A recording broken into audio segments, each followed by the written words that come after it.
It's Wednesday, December 23, 2020, and welcome to Asia Pacific Today. I'm Mike Ryan. Just how has the China trade war impacted Queensland's wine industry? Shortly, the president from the Queensland Wine Industry Association, Andrew Corrigan. How will decreasing rainfall, rising populations, and a vibrant agricultural industry affect California's water supply? Dr. Jeffrey Mount from the Public Policy Institute of California Water Policy Center will join us shortly. Plus the latest on the US elections with Nevada's leading Democrat, Kirk Clyatt. China's trade war with Australia is affecting a growing number of industries. China has imposed tariffs on Australian wine imports ranging from 107% to 212%.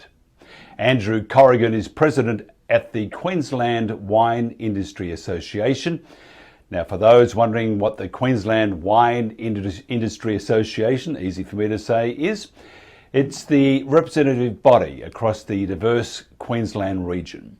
The Queensland wine industry has grown significantly over the years to cover around about 1,500 hectares throughout the state of Queensland.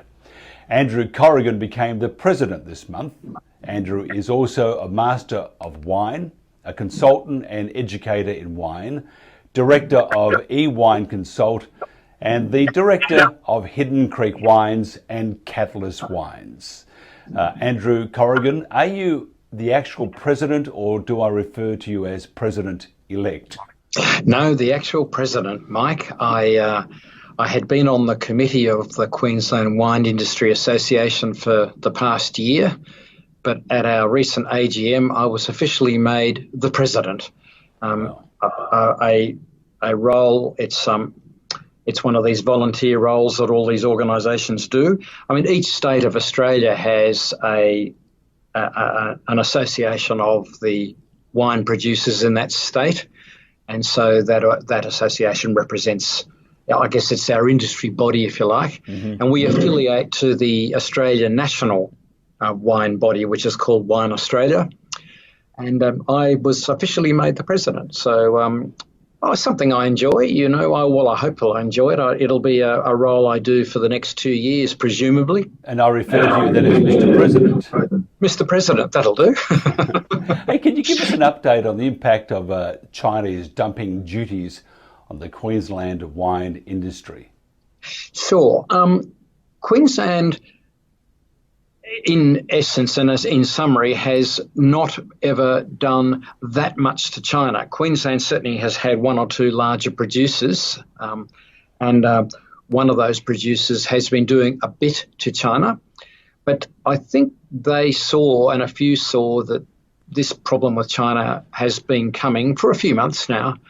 And so I do know that one producer in Queensland that was going to be affected has been looking for other export markets and has a very active plan to put that into fruition, just like other Australian producers in other states who would be similarly affected by the Chinese ban. And I guess you'd say that there's a little bit of scrambling going on in some areas.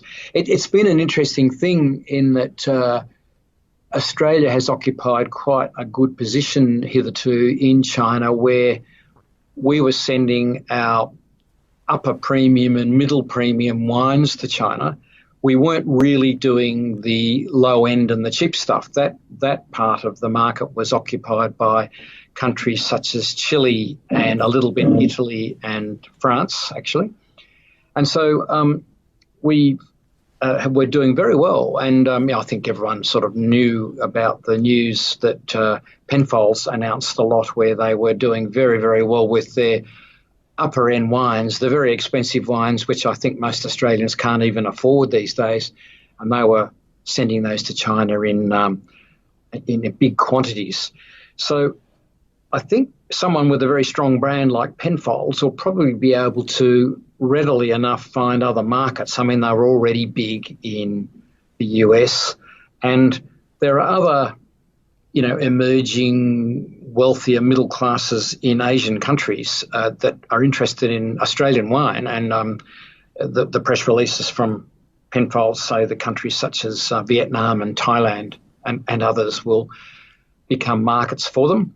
I guess the part of the Australian wine production that will scramble a little bit will be the sort of medium premium producers who haven't got such a strong brand as Penfolds. They've got a strong enough brand, I guess, but they'll have to go and find these other markets. And, you know, we may see their wines back in the Australian market for a bit. When I say a bit, I guess it's generally considered that those that really are looking and trying hard will probably take about the 2-year time frame to replace the Chinese market with other markets.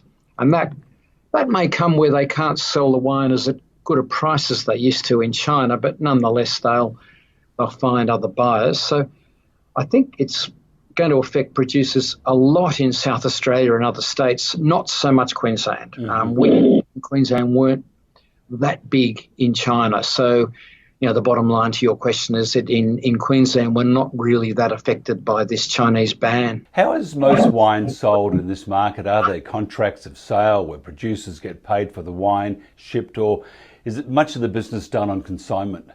No, interesting question. In fact, the lessons that have been learned are that you have the best success by miles, or hitherto you had the best success in China by miles, if you had some good control and very close relationship over your distributor. Now, a lot of producers, both large and medium, actually went and found a Chinese business and did a joint venture where they became your distributor, but you part owned them or part controlled them, or controlled them to a very great extent. So Penfolds, in fact, had their own distribution people on the ground in China.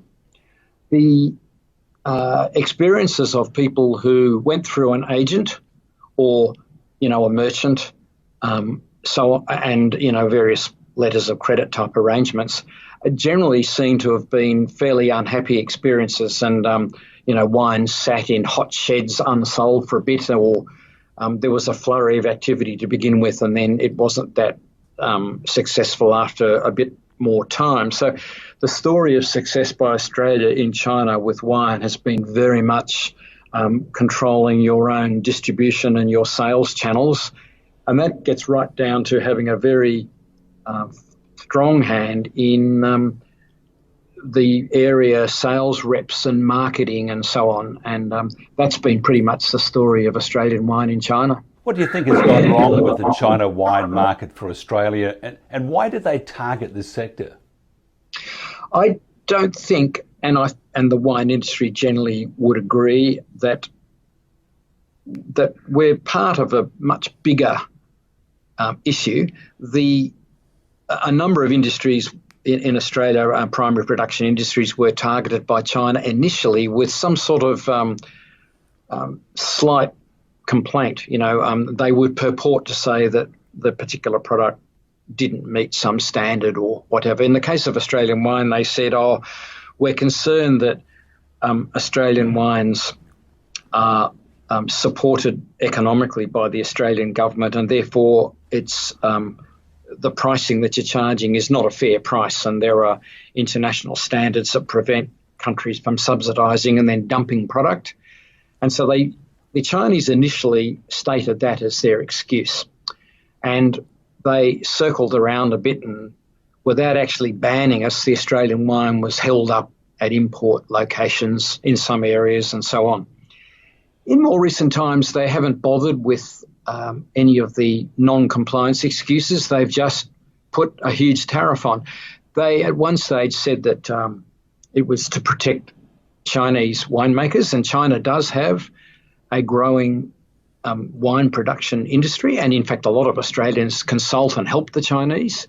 I think it's true to say that the Australian wine that was being imported into China has never been a threat to Chinese produced wine, but that certainly didn't stop the Chinese using it as an excuse for the moment. But of course, in recent weeks, the whole rhetoric and the whole issue has ramped up substantially, and so many other products are affected. And even just the news yesterday and today that the substantial business of exporting Australian coal to China is now threatened. Now, originally they said there was a particular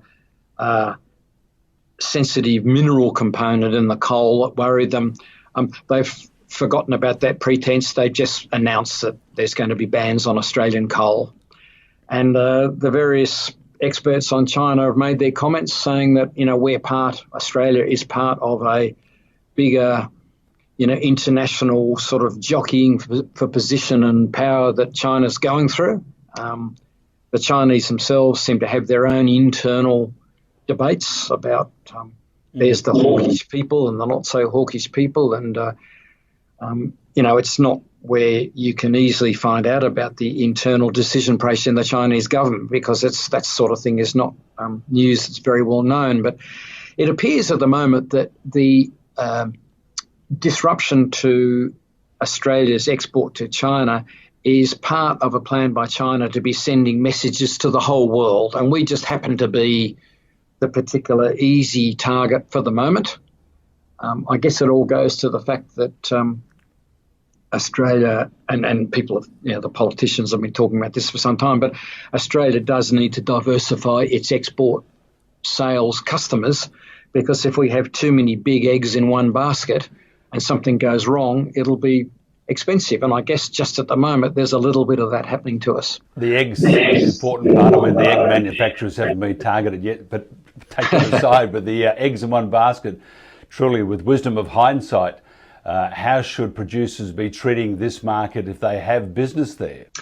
Well, I guess because, as I mentioned earlier, the position of Australian wine in China was a really good position. We were doing the medium premium and upper premium wines, and the Chinese had a real taste for it. They still have, by the way, and a lot of Chinese are going to be annoyed that they can't get their Australian wines anymore. And for the price and the taste, Australia delivered a product that other countries don't do. Well, Australia's probably one of the masterful producers at integrating the oak barrel richness character into Australian wine, particularly our reds, of course, in what's called a seamless way. You just don't see the oak, but on the other hand, you get this chocolatey richness, which is a taste been made very famous by South Australian producers, particularly Penfolds and Wolfblass.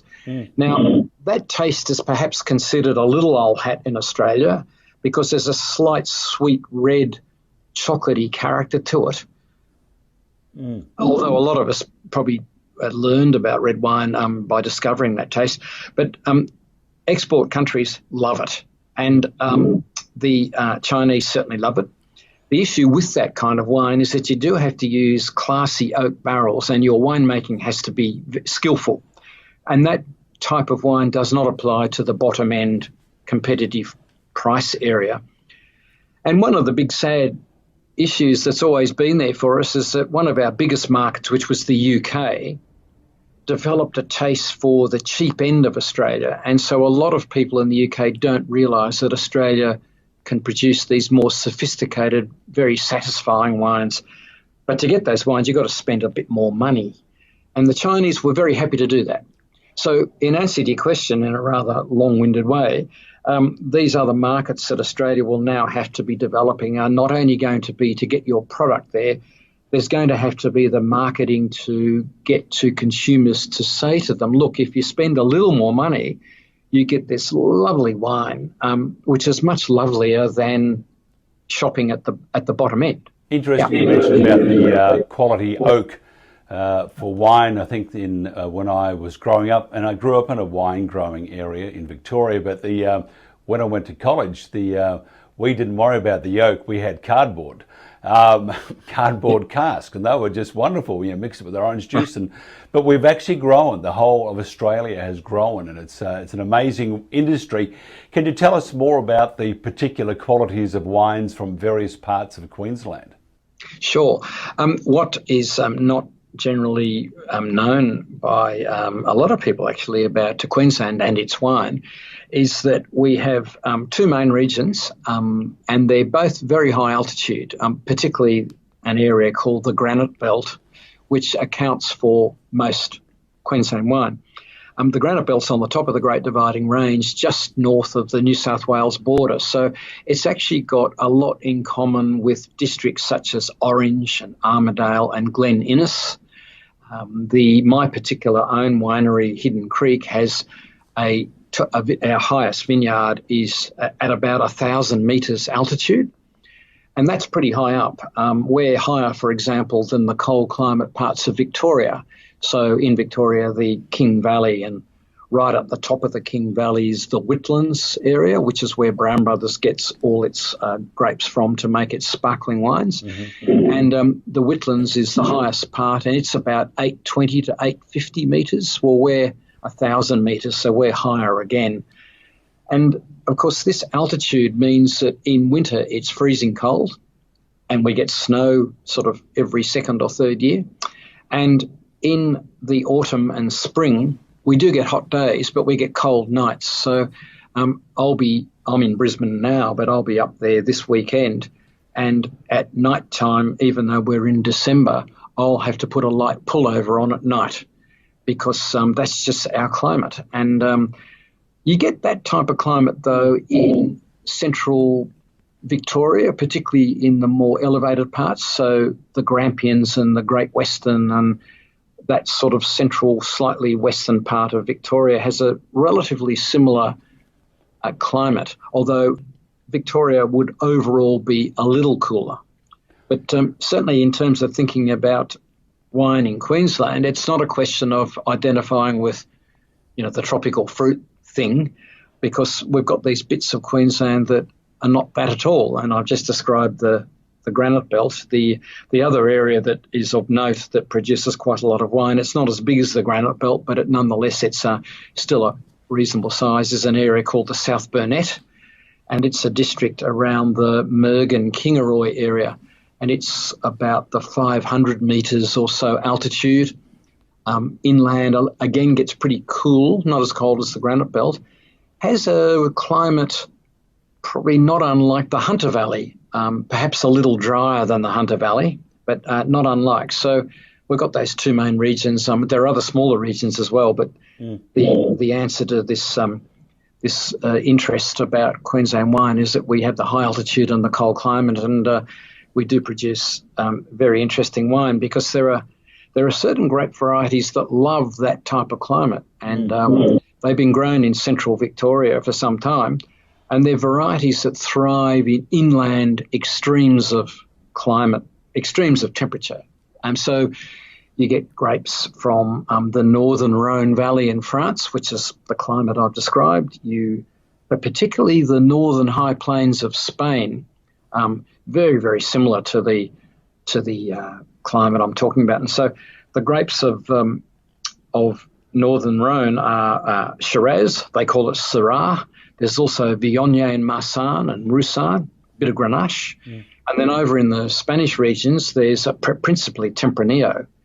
But there's also, we call it Verdelho, they pronounce it Verdeco, but there are some other varieties as well. And these sorts of varieties grow there, that's their home, and of course they grow very well in these inland regions of Australia. And, it's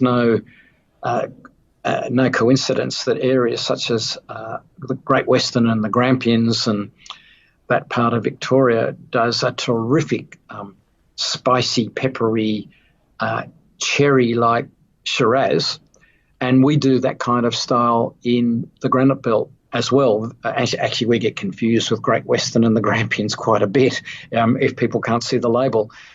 And that all stands to reason because the parts of Queensland I'm describing are relatively similar to those inland parts of Victoria, and we make that kind of wine pretty well. A lot of people in Victoria, South Australia, Tasmania, New Zealand think that our wine industry is basically pineapple punch.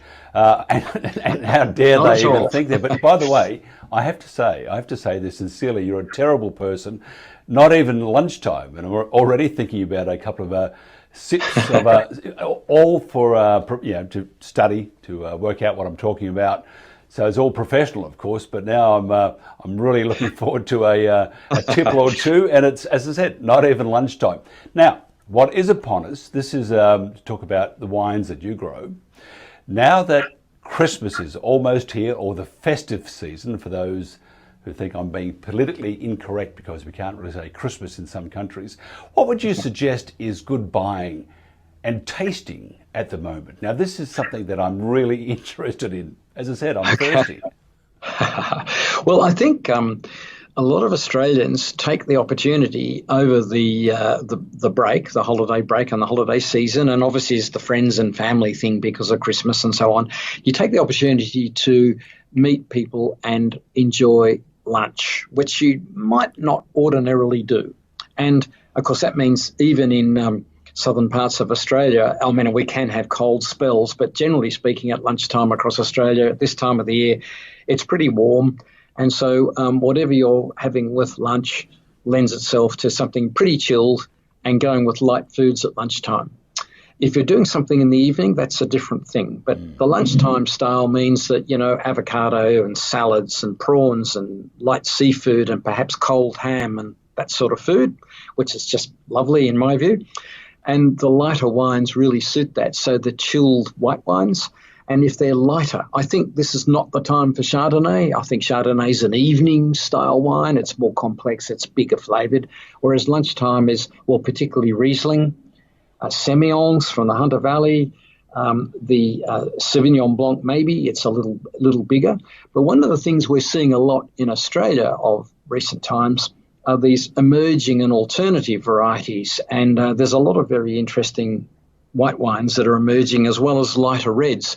And we do those quite well in Queensland as well, but they're around Australia. So there are Italian white wines, which up until a few years ago, the Italian white grapes and so on were spurned a bit, but now you see Fiano and Vermentino quite commonly grown in different parts of Australia. And there's quite a lot of excitement. I mean, there's some fears of the fact that with global warming, we need to be careful. And these Italian white varieties are renowned that even if they're grown in a warmish climate, they hold their freshness and acidity really well.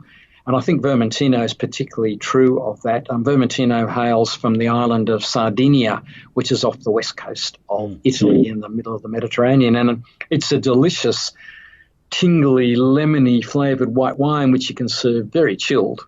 And it's fabulous. And Italy also offers lighter, more savoury reds that lend themselves to being chilled and served at lunchtime. And Australia does very good versions of those Italian varieties. So varieties such as Dolcetto and Barbera is a particular favourite of mine. Sangiovese, which is the famous red grape that makes Chianti, which has been quite successful in Australia. And then I guess the controversial grape variety is the Italian red variety called Nebbiolo, which is the powerhouse variety behind the red wines of Piemonte, and it makes one of Italy's most famous reds, which is called Barolo. Now, in Australia, we've had a checkered history with Nebbiolo, but nonetheless, there's some pretty good examples. It's probably a little richer than the other reds that I listed. But those Italian-style reds, either from Italy itself or the Australian examples, served chilled in hot weather for lunch, wonderful choices in my book. Actually, in my book, it sounds great too. By the way, as you were talking, I got a message in my earpiece from the producer to say that they've locked the wine fridge. And because of you, there goes my tipple for lunch. I'll have to wait for the evening, which is distressing to say the least. Very distressing. They put an extra padlock on the fridge. No, they're going to take it away, I'm sure, because where there's a will, there's a glass of wine. Andrew Corrigan, President-elect, or elected President, whichever one you want. Thank you very much. Have a great Christmas, and we'll get through this China stuff. And 2021, thank God, 2020 is gone. 2021 is hopefully a lot better than this year. It'll be on its way. I think with hopefully COVID behind us and trips to cellar doors and all the business that wine producers love, it'll be a better year. Yes, and I think the success by Australians in getting their wine into export markets over the years has been pretty good, and China won't be easy to replace, but I think nonetheless there's some confidence levels that it'll happen in due course. So it's been lovely to talk with you. Yeah, fantastic. Andrew, thank you very much. All the best, Mike.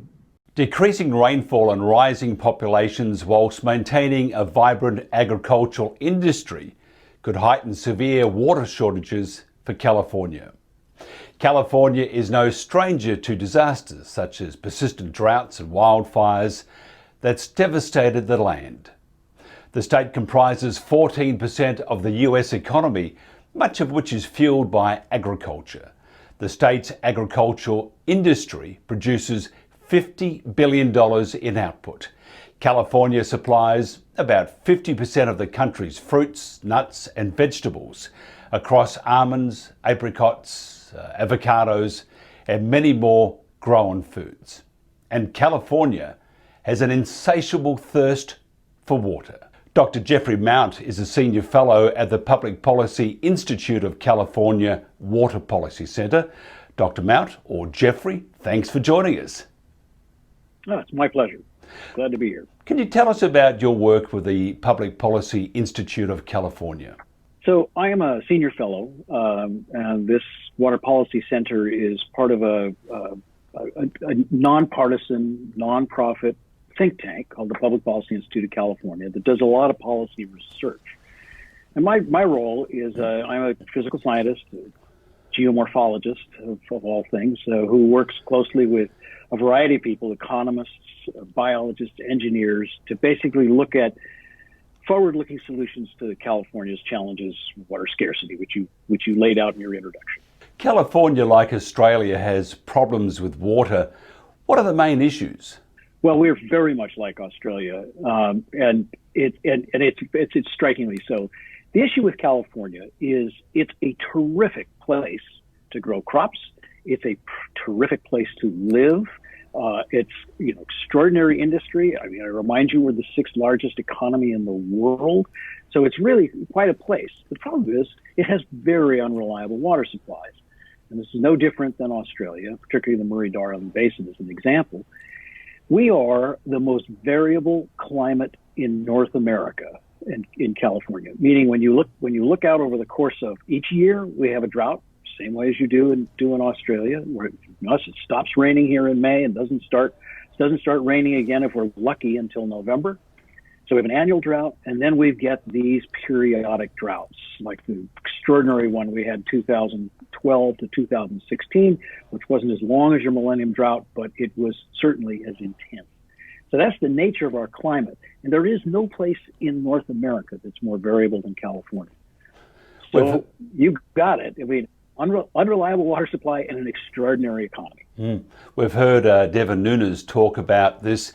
Is it true that substantial excess water from snow melts and rivers, etc., still runs into the sea, which seems like a great waste and not really utilizing the water that you have? Yeah, so my smirky smile is just to go. I hear this all the time. So let me back up and first put Devin Nunes in context. He represents an agricultural district in the San Joaquin Valley, which is always dealing with chronic water scarcity, and so that's a major challenge in his district. And when you're dealing with chronic water scarcity, you're often looking for scapegoats.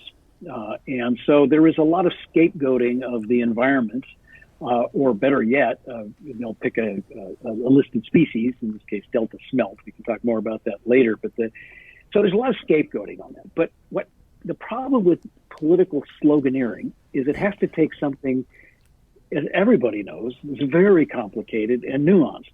Management of water is not, there's no black and whites in water. The only black and white in water is there are no black and whites in water. So it's very complicated. And then you make it into a political slogan, and one that he and others from his area have used constantly is water is wasted to the sea. Well, I guess that's in the eye of the beholder, but to actually use water in this system, we have to let it go to the ocean. I'll give you a classic example. Maybe we'll talk more about this later. The hub of our water supply is in an estuary of all places. It's the estuary at the upper end of the San Francisco Bay. It's called the Sacramento San Joaquin Estuary, or Delta is what we call it. And it turns out that a lot of the water that Devin Nunes' district relies upon comes out of that estuary. It has to be pumped out of it. And if you don't let water go to the ocean, so-called wasted, that estuary gets salty. They have to keep water running through it, otherwise it gets too salty and you can't use it to grow your crops. So that's the first thing. The second is that since the 1920s, that agricultural region, the San Joaquin Valley in particular, which I will tell you is the most productive agricultural land maybe anywhere in the United States, they've been living beyond their means there since the 20s, long before the environment or concepts of water wasted to the sea began. And that is, they've been basically mining groundwater in that area. A lot of groundwater has been mined out of that area, and it's getting more and more expensive to deal with that because now your water tables are so far below the surface. So it's a nuanced answer. There is no doubt we could store more water and let water, not as much water go to the sea, but there's two reasons we don't. One, it's California. It doesn't all come at once. It's nice if you get rain spread out over the course of the year, but frankly, we live on 5 to 7 big storms per year. That's our water supply. So we just don't have the facilities to capture it all. You have to let it go. That's the first problem. And then the second is we have a series of environmental laws that have been in place for the last 40 years, going on 50 years, which says that water in California is a public trust resource. It doesn't belong to anybody. And so all the facets that water supports have to be balanced. And whether it's for direct economic uses like growing crops, very high value crops on farms, or whether it's keeping a salmon fishery going, or it's just the ability for people to recreate within it or to use it for drinking water, we have to balance all of those. And what that means is not all the water can be captured and used for typical consumptive uses, economic uses such as farms. What are some of the more serious issues that have emerged with groundwater use and its availability? Yeah, and so in my earlier comment, I alluded to that. We were, for groundwater, this is different, very different than what a lot of places in Australia where your groundwater is kind of salty, so people don't actually want to use it. So that's why you work your surface water so directly. But let me give you context here in California. Roughly 30% of the supply of water in California, statewide, comes from groundwater, and the rest, 70%, comes from surface water. And so we've got we have one of the world's most complex storage and conveyance systems, which captures and controls that surface water, tries to get us through droughts, but we are really heavily dependent on groundwater to get us through the really tough times. So on an average year, about 30% of the supply comes from groundwater. After about 3 years, we've drawn our reservoirs down, and more of the agricultural community and the urban community has to turn to groundwater. And so in the height of a drought, just the drought we had just recently in particular, you're talking more than 60, almost 65% of your supply comes from groundwater. Well, what's happened is over the years, we have just simply not been putting money back in the bank on the groundwater side. So we have been mining groundwater extensively, and particularly in the Central Valley and in these agricultural regions which are so productive in the state. And we have a crisis, a groundwater crisis, and for many reasons we have a groundwater crisis, not the least of which is just getting very, very expensive to pump it, and water quality is declining, and there's no easy replacement.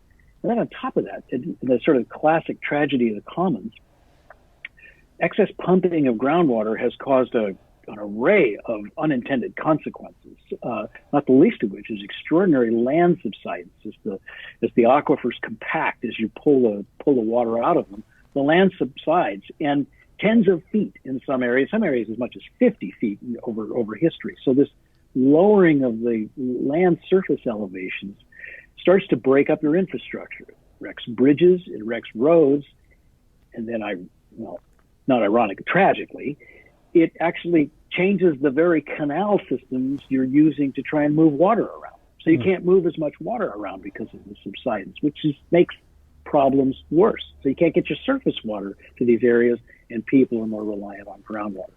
So we have been out of whack for a long time on this, and during this last drought, the 2012-2016 drought, when so many people had to turn to groundwater, it was clear we finally were going to have to rip the bandage off and try and solve this problem. So the state of California passed its most significant legislation in 100 years on the water. And basically it's called the Sustainable Groundwater Management Act. And basically what we're doing is we're giving all the groundwater pumpers 20 years to come into balance in their basins and become sustainable. Frankly, most places, that's going to be demand management is going to be the bulk of that. They're going to have to reduce their water use. And that's going to be some big consequences. What about technologies that can be used to solve groundwater problems? Anything that's floating around out there that just might help? Well, floating is a metaphor. That's good. But so we are seeing an avalanche of technology coming in, and it comes in various forms. First, good groundwater management relies on good accounting. I mean, you have to know who's using how much. There are no laws here in California that you have to tell people how much groundwater you use. But basically, with this new law, we're going to have accounting. So all kinds of technologies have started to appear to not only the numerical models that describe how groundwater moves and recharge of groundwater, but even using space-based instrumentation to estimate how much water people are using and what the overall consequences. So that's one form of technology that's coming in. And there is an extraordinary influx of technology in agriculture alone. As you know, we're becoming phenomenally efficient with the use of water. In fact, I will argue that area is the San Joaquin area, where they are growing so much high-value crops. They are using technology like mad. My university, the University of California, Davis, is one of the leaders in developing that technology. And right out their back door is the place where it's being used extensively. But even and then the monitoring, which is really amazing, the soil moisture monitoring, the very prescribed application of water and fertilizers. Technology is helping. However, just to be perfectly clear, technology is not creating water. It's just making more efficient use of water. And therein lies a problem that I want to highlight about technology here. For years, the federal government has put money into making farmers more efficient with the use of their water. Drip irrigation, small scale micro sprinklers, monitoring soil moisture. It's really terrific stuff. Here's the problem. The source of groundwater recharge in this rich agriculture region is not rain, it's irrigation. Because we move water such vast distances in California, it's basically taking water from wetter places and putting it into drier places, and over irrigation is recharging the groundwater. One of the consequences of more efficient use of water is that instead of farmers letting that water go back into the ground where it can be stored, they just plant more crops. And so the net use of water increases. So all this technology is great, but it doesn't create more water. And an unintended consequence is we actually use more. Tell me this, where has policy development or implementation failed the most? Well, I'm sorry to say that I can't choose one thing. Many. Well, I mean, and also these things are always they're always intertwined. You can't separate them.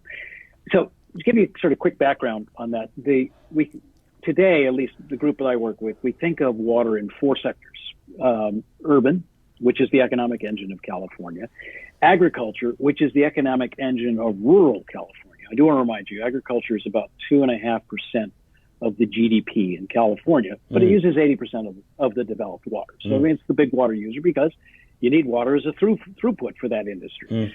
So then we have there's a environmental justice, social justice issue that has really cropped up here in California, where there were historic policy failures. And these rural communities that when everybody started pumping groundwater like mad, they were left without water. They were left high and dry, whether it was a personal well or it was a small utility. They were left high and dry, or their groundwater quality was horrible. And then there's the last one, which has been probably the single greatest challenge, and it has not worked out well, is the environment. Remember, water is a public trust resource in California. It's managed for multiple objectives. And that we struggle with that balance all the time. We are seeing what we could say is it's the beginning of quite a wave of extinctions here in California of a variety of freshwater organisms, both those that live in the river, along the river, and in wetlands. And this is just something we haven't worked out. We haven't achieved that balance. We haven't come up with something smart on that. So policy on the urban side, I think, has been pretty good. And the reason is the urbans have money. I mean, they've got a lot of money because they collect fees, and they can do it. So through droughts, we've noticed the urban.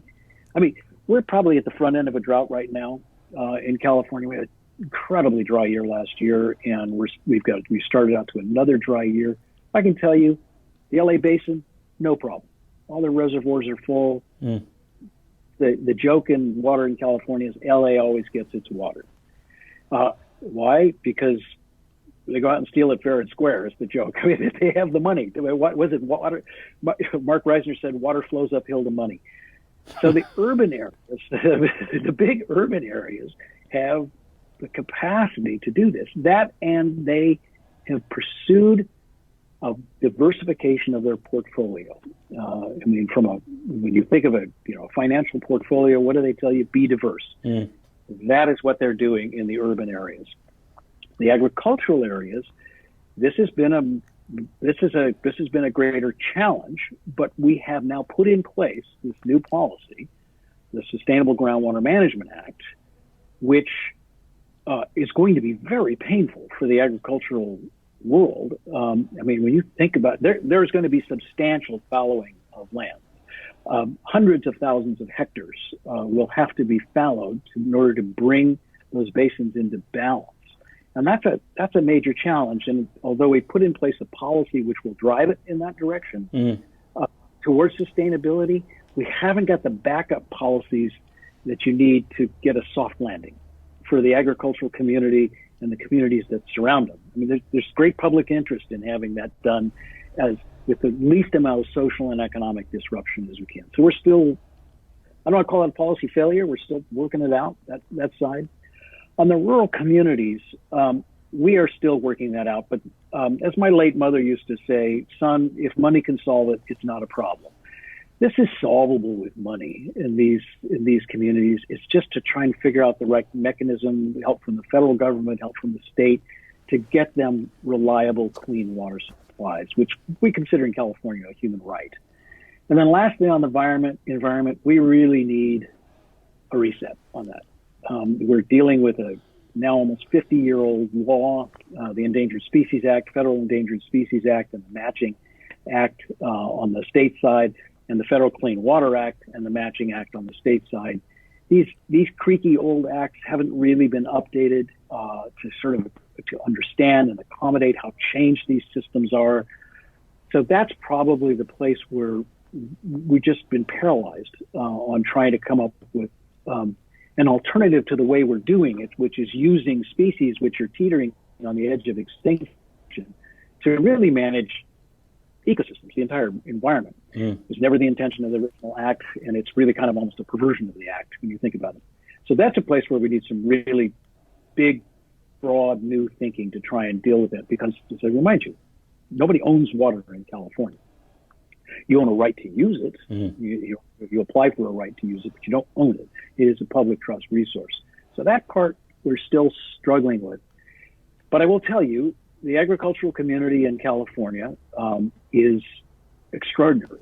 I mean, their productivity is through the roof, and of course they have shifted very heavily. This is a scary thing. They've shifted very heavily to the perennial crops like almonds and pistachios and walnuts and some of the citrus fruits.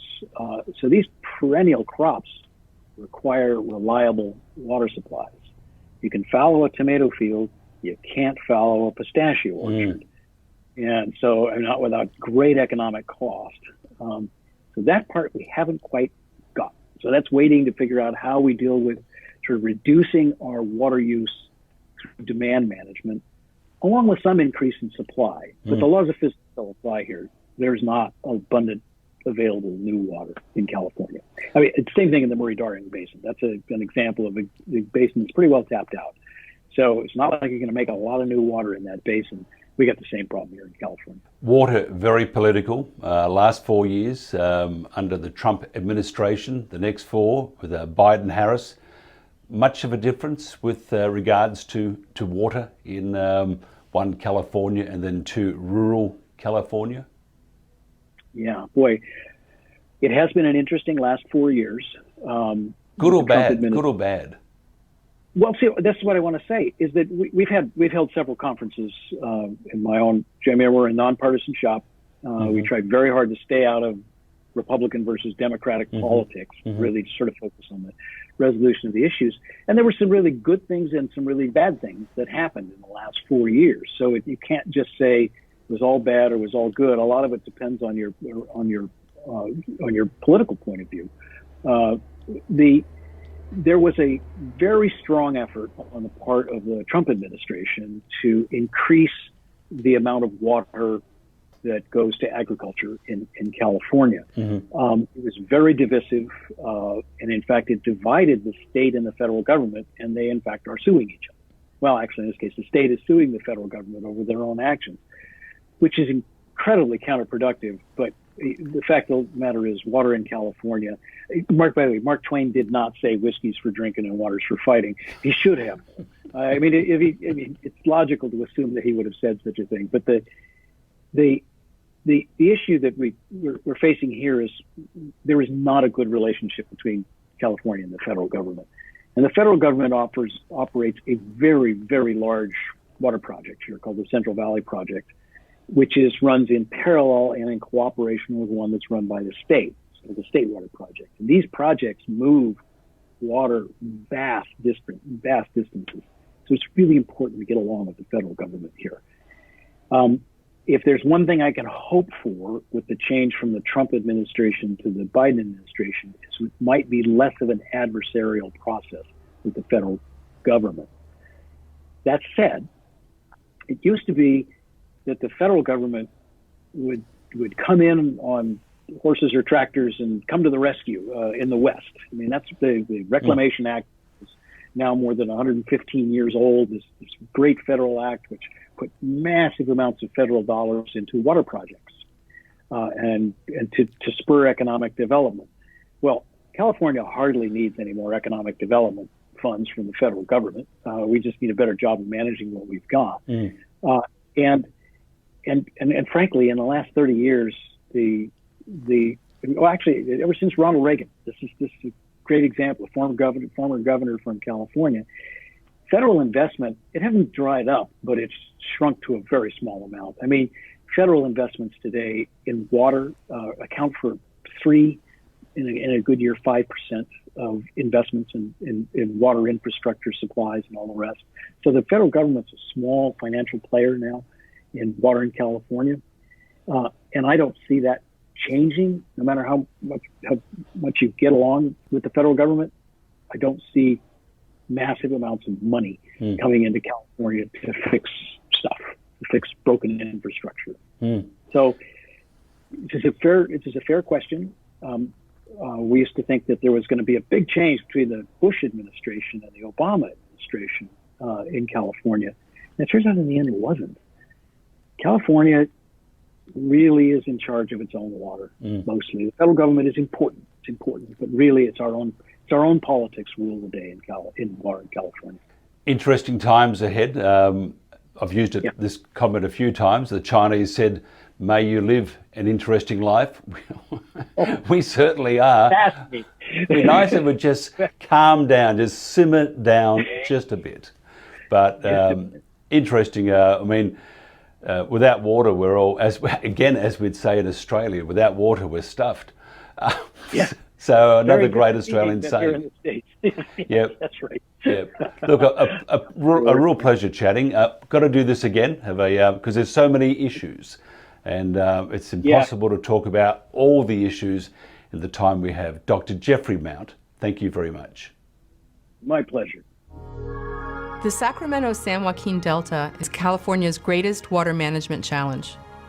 The delta lies at the eastern end of the San Francisco Bay. Its waters are brackish on the western edge, where the tides push salt water in and out. Its waters are fresh further inland, where the flows of the Sacramento and San Joaquin rivers merge. Since the mid-19th century, the delta has been utterly transformed. Following the gold rush, farmers drained the roughly 700,000 acres of marsh that made up the delta. They constructed more than 1,000 miles of levees, creating dozens of islands of farmland. Over time, farming has caused these lands to sink. Many delta islands now lie more than 15 feet below sea level. The delta was further changed by the extensive use of its waters. 1/3 of runoff from the delta watershed is used upstream, principally for farms. And two of the largest water projects in California, the State Water Project and the Central Valley Project, export roughly 1/5 of the delta's waters to more than 25 million people and 3 million acres of farmland in the Bay Area, the San Joaquin Valley, and Southern California. Water supplies from the Sacramento-San Joaquin Delta are declining. The quality of this water is protected today by a system of levees that hold back salt from San Francisco Bay. As the sea level continues to rise, land level continues to sink, and we have earthquakes in this part of the world, this system is a grave risk. Fixing this will be expensive. Not fixing it will also be expensive because we'll have much less water for the people of California. Managing the waters of the delta is complicated by changes to the ecosystem. There are dozens of native plants and animals that make this place home or pass through as part of their migration. Many of them are now threatened with extinction. This includes the delta smelt, salmon, sturgeon, steelhead trout. And the sources of stress to these fishes are many. This changes of the flow regime, transformations of habitat within the delta and upstream of the delta, the presence of invasive species, and now a changing climate. Thus, any fix is going to require that we address the problems facing fish and other wildlife that depend on it. In 2009, the legislature passed the Delta Reform Act. This law calls for the delta to be managed for two co-equal goals: improved water supply reliability and ecosystem health, while also protecting the delta as a unique and evolving place. Several large, complex, and highly controversial planning efforts are underway to address these goals. This includes a proposal to replumb the delta, using tunnels to move water from the Sacramento River to Central Valley Project and State Water Project pumps in the South Delta. All of these efforts are fraught with uncertainty, but California needs to move beyond planning and begin addressing the delta's many challenges.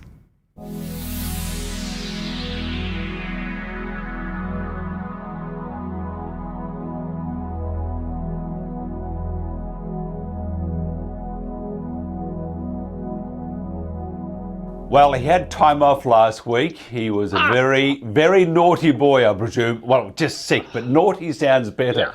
Yeah. From Las Vegas, the #1 Democrat in Nevada is Kirk Clyatt. No, I'm definitely not. I think you can say that. A lot of disagreements I have with both parties, but of course, mainly the Republicans. And, last week just highlighted to me the collateral damage that we have from COVID-19, because try to get medical care. Try to actually see a physician in the flesh unless you're near death. That's just not happening. It's telemedicine and then trying to get tests lined up. It is a nightmare to try to get medical care. So, of course, you've got the 320,000 people that have died from COVID. 320,000. What's the population of Brisbane, Mike? That's about like half of Brisbane. Right? No. Brisbane's about 2 million now, I think. Oh, really? In the city itself? I have to ask you, but you couldn't get your medical organised. You couldn't. But did you get a pardon from Donald Trump? Oh my gosh, this is happening as we're recording this live from the OLA, the outdoor living area here in formerly fabulous Las Vegas. So I'm just checking it out here from the New York Times.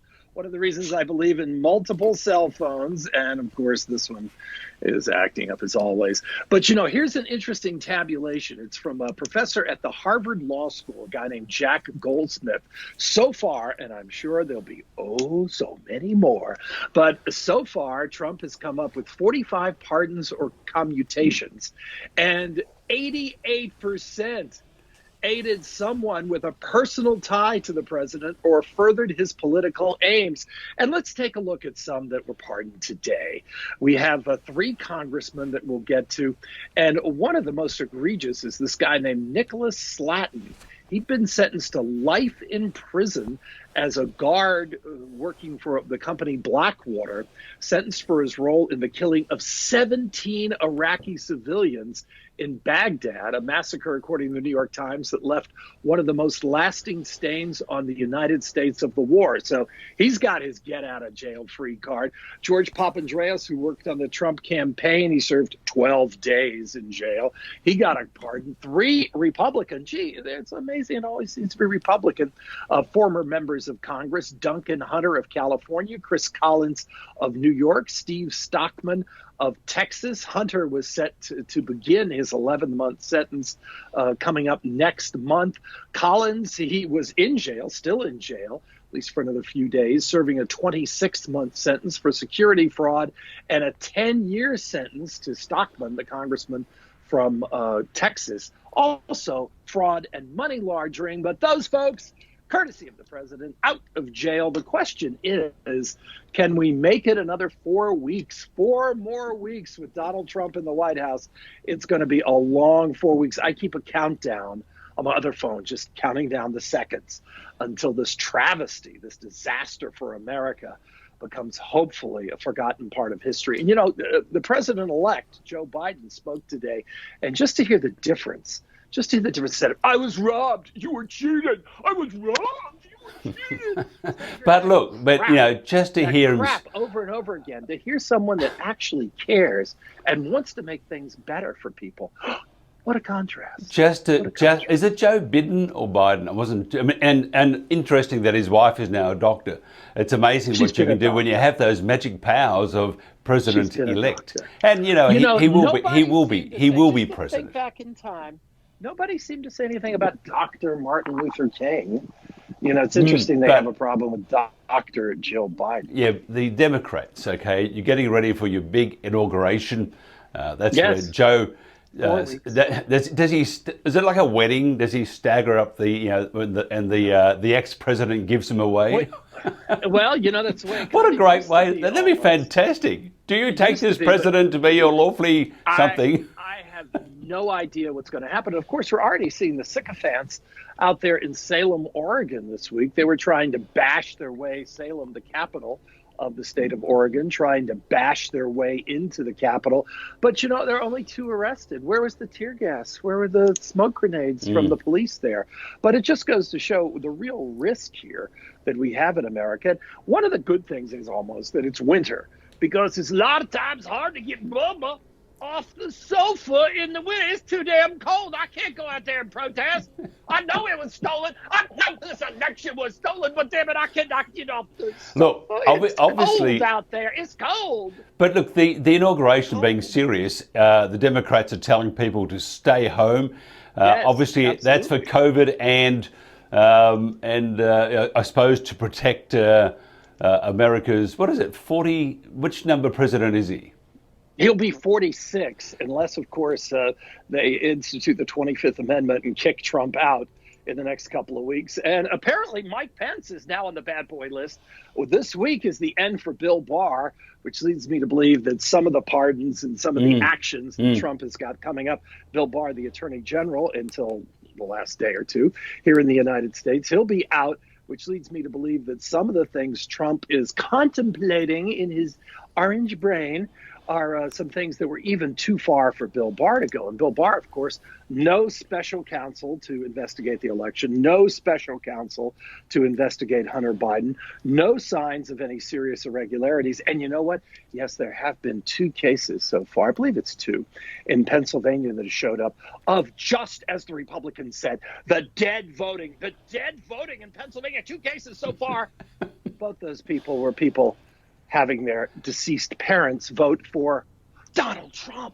You know, I never studied to be a doctor. I used to watch Grey's Anatomy. Grey's Anatomy. That's the closest I've come to being a doctor. But I can tell, Kirk, that you're feeling fantastic. You haven't had your vaccine yet. What do you think about this vaccine? No. The delays and the politics, and I see AOC. She got the prick in the arm, and she's happy. But there is some unrest about the politicians or the nation's leaders. And that's to be expected too. But those folks that were out there, like Marco Rubio, the senator from Florida, oh, it's no problem. Oh, let me get this shot first. Joni Ernst, the senator from Iowa. Thankfully, my daughter, who is a physician, she was able to get her first shot. I have no idea when I'll get mine. Big controversy here in Nevada, where the legislators should be able to go first in line so they can have their legislative session. I say, here again, we have a Democrat-controlled legislature here in Nevada. I say BS to that crap. You guys can hold your damn legislative sessions on Zoom. The Nevada Supreme Court can issue a special dispensation so you don't have to meet in person.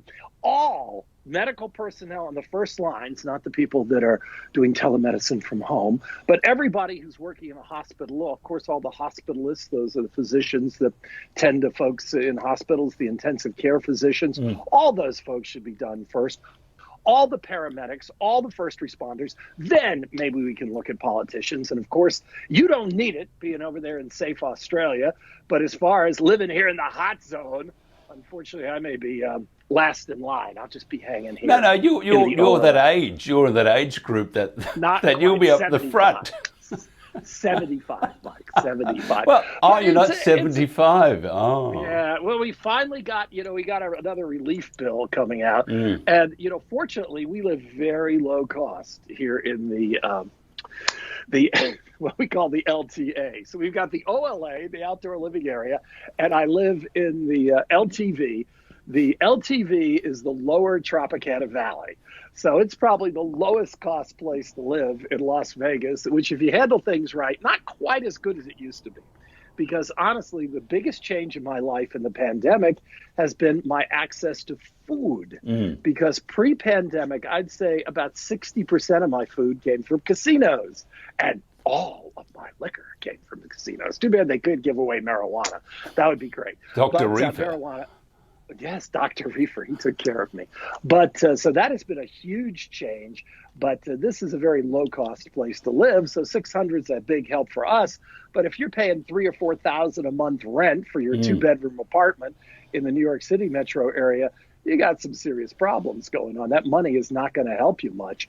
And even the extension is only going to take people to the edge of winter to get out into March. So there's a lot of work. And as President-elect Biden said today, it is really just a down payment on what needs to be done to get the country back on track. And it's been such an uneven pandemic because many people who could take their work to home, they had no income deficiencies. In fact, they did better because they were to get these stimulus checks. And then so many other people, especially the hospitality workers, the entire hospitality industry here in Las Vegas just decimated. The Mirage Hotel, which of course really got the super hotels going back in 1989 here in Las Vegas, it's announced that it's suspending all midweek operations, TFN, really for the foreseeable future. So that is kind of a scary, disappointing thing that we've got going on here because it's going to be a long haul before we get the mega conventions back. For instance, CES, the Consumer Electronics Show, it should be happening in just a couple of weeks, and it is this year all online. I don't know how exciting it's going to be to see all the new tech products online, but the CES folks are going to try. And if you've never been to CES convention, Mike, I just don't even know how to explain it. It's convention overload. It's really the most amazing trade show ever. And for now, it's still history. Maybe 2022. It'll be fascinating to see what they plan to do next year with it. Okay, just two things quickly. Maybe in Nevada and maybe in Las Vegas, one way of distributing the vaccine and getting people back at the casinos, you're going to have that lucky slot that if you get 3 or 4 syringes, you get the vaccine. Maybe that could be the way. And it fixes both sides up. You got the tourism fixed up and the health issues. And I almost think that is the way to go. I almost think to avoid just the rush, and of course there are going to be some people that say, "Hi, Bill Gates, he put a chip in that vaccine. He's going to be able to track me with my Windows 10 computer. So there are going to be people that say that, but for the majority of people that are still sane, I mean, it's maybe just a slight majority, but the majority of people that are still sane who want the vaccine, I think a lottery is actually a pretty good idea. You get the people who need it first, obviously, the folks working in hospitals, the first responders. And then once you get all the key people done for all of us that are left, you just simply log on, you enter your information, and it's a lottery, and you get called by your number. That might be the way to go. But with all the technical snafus and, of course, the Russians invading our computer systems, which, interestingly enough, today, Joe Biden at his briefing said that he's not getting nearly the information he needs about this hack from the Department of Defense. So you've got stonewalling going on. You've got as much salting the earth as you can from Donald Trump. He is really just making it as difficult as possible because this computer hack, I listened to the president of Microsoft last week, and he says this is something that's going to take billions of dollars and years. And right now, Donald Trump, of course, is like, hey, maybe it's China.